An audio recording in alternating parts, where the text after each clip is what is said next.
Pupunta ba si Mr. Beast dito? Ha? Mr. Beast. Sino yung Mr. Beast? Yung mayaman. Mayaman? Sino yun? Mr. Beast. Saan mo napapanood?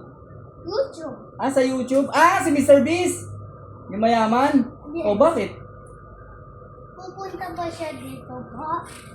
Hindi man tayo kilala nun. Hindi man natin siya kilala eh. Kilala ko eh. Kilala mo? Bakit?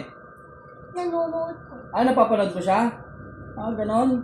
Eh, hindi. Kilala mo siya, pero tayo, di naman niya tayo kilala. Tsaka, magaling ka ba mag-English? Oh, halika dito. Simon? Ano? Halika dito. Wait. Daddy. Oh, Dad. magaling ba kayo mag-English para magpunta siya dito? Sheki show. Di naman tayo magaling mag-English, baka dumugo yung ilong natin dun. Daddy, Ikaw, pen ko si Mr. Beast eh. friend mo na siya? Yes. Paano mo siya na-friend? Baka sa dream mo lang. Di man. Bakit? Nawawatch mo siya? Yes.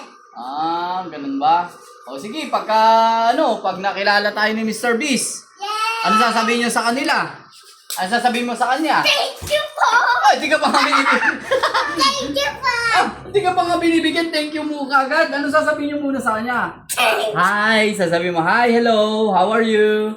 Hi, bonjour. Bonjour! Sasabihin mo, my name, sasabihin mo siyempre my name is Samuel. Konnichiwa. Ako din. Konnichiwa. Sabi ko eh. Oo. Konnichiwa, bonjour.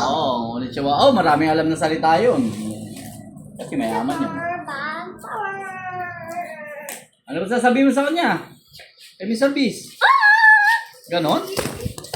Lagi siya nagpe-play, di ba? Marami siyang play, si Mr. Beast. Play tayo din? Oh, pagkano? Nakilala ka tayo. Ayoko.